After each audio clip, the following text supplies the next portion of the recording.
धनगर समाजाच्या ज्या योजना आहेत त्या प्रभावीपणे राबवण्यासाठी राज्य सरकार समिती गठीत करतंय। तर राज्य सरकारचं मी विशेष अभिनंदन करेन। माननीय मुख्यमंत्री महोदयांच्या अध्यक्षतेखाली समिती होते अशी माहिती मिळते, पण अधिकृतपणे अजून सरकारच्या वतीनं कुठली माहिती मिळाली नाही। तुमच्याच मीडियाच्या माध्यमातून येते तेही आम्ही वाचलेलं आहे। त्यामुळं जर समिती गठीत झाली तर आणखी प्रभावीपणे धनगर समाजाच्या योजना लागू होण्यामध्ये मदत होईल। पण समितीची स्थापना करण्यात येणार आहे, त्या संदर्भात आरक्षणाचा कोणता विषय नाही। ती समिती पूर्णपणे वेगळी आहे।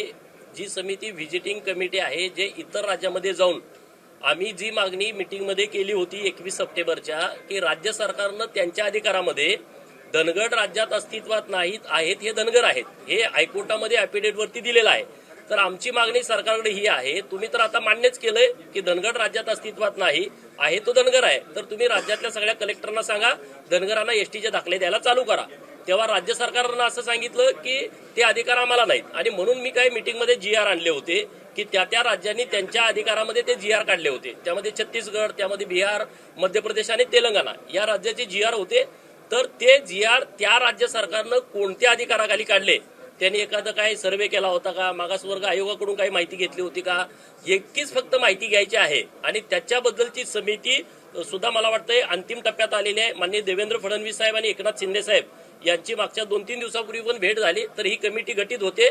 मला वाटतं एक 2 दिवसामध्ये समिती गठीत होईल अशी आम्हाला अपेक्षा आहे। आणि ती समिती गठीत झाल्यानंतर त्यामध्ये सरकारी अधिकारी आणि काही प्रतिनिधी आहेत धनगर समाजाचे, आणि ते बाहेरच्या राज्यात जाऊन फक्त एवढीच माहिती घेऊन यायची आहे की त्यांनी GR राज्य सरकारने कुठल्या अधिकारात काढले, इतकंच फक्त त्या कमिटीचं काम आहे। सर, एकीकडे सरकार आताची शक्तीप्रदर्शन समिती योजनांच्या संदर्भातली आरक्षणाचा मुद्दा नाही, याचा अर्थ बघा सरकारच्या वतीनं या कमिटीचं नेमकं काय काम आहे हे एकदा स्पष्टपणे येऊ द्या सरकारच्या वतीनं, मग आपण बोलू।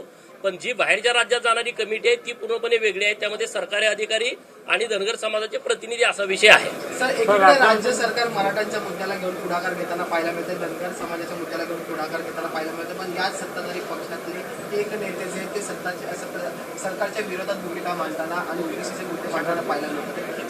कसं बघतो? बघा विषय सरकारकडून स्पष्टपणे क्लिअर केलेला आहे। वारंवार सरकारने हे सांगितलेलं आहे की मराठा समाजाला आरक्षण सरकार देण्यासाठी प्रयत्न करत आहे, आणि जसं माननीय देवेंद्रजींच्या काळामध्ये मराठा समाजाला सेपरेट आरक्षण दिलं होतं तसं आरक्षण सरकारच्या माध्यमातून दिलं जाणार आहे। आणि ओबीसीच्या आरक्षणाला कुठल्याही कसल्याही प्रकारचा धक्का लागणार नाही अशी भूमिका सरकारनं वारंवार मांडलेली आहे। त्यामुळं ओबीसी आणि मराठा वाद लागायचं काहीच कारण नाही, त्याबद्दल सरकारनं त्यांची भूमिका स्पष्टपणे क्लिअर केलेली आहे।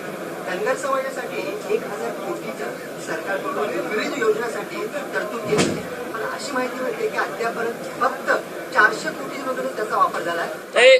तुम्ही सांगितलेली माहिती ती बरोबर आहे।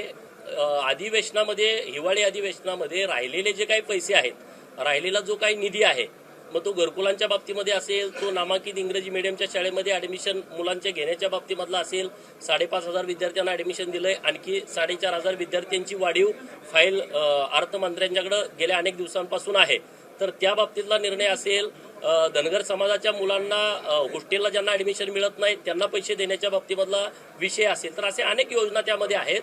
तर मागच्या मीटिंगमध्ये असं ठरलं 21 सप्टेंबरच्या की राहिलेला सगळा निधी 1000 कोटीतला तो हिवाळी अधिवेशनामध्ये पूर्ण देण्याचा शब्द सरकारच्या वतीनं दिलेला आहे।